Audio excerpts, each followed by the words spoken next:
দ্বিতীয়বারের মতন তিনি আবার ইন্তেকাল করতে যাচ্ছেন।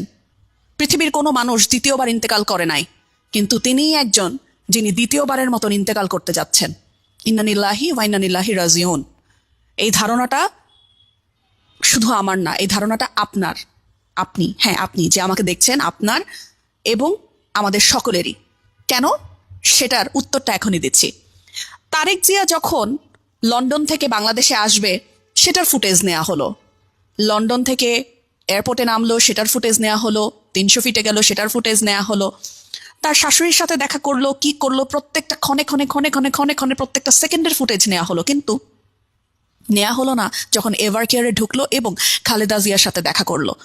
এই পর্যন্ত খালেদা জিয়ার একটা ফুটেজ, একটা ভিডিও, একটা কিচ্ছু আমরা দেখতে পারি নাই। এবং খালেদা জিয়ার অবস্থা খুবই আশঙ্কাজনক। গতকাল রাতে তার ডক্টর বলেছে তার অবস্থা খুবই আশঙ্কাজনক। তারেক জিয়া ভোরে বলেছে খালেদা জিয়ার জন্য দোয়া করতে সবাইকে, সকল দেশবাসীকে। এখন তারেক জিয়া চলে এসেছেন, তার মৃত্যুর এলান দ্বিতীয়বারের মতন করবে, আমরা জানি। এই মানুষটার জন্মদিনটা নিয়েও সবার একটু দ্বিমত ছিল। মৃত্যুদিনটা নিয়ে এইভাবে না খেললে হতো না। আমাকে অনেক মানুষ এসে এখন গালি দিবে, কিন্তু যারা গালি দিবে তারা নিজেরাও জানে আমি এই কথাটা সত্যি বলেছি। মানুষটা দেশের জন্য অনেকটা করে গেল এবং বাঘিনীর মতন লড়ে গেল। কি অসাধারণ একটা মানুষ না? এই মানুষটার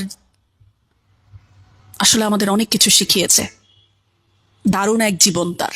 এত দারুণ জীবন সবার হোক।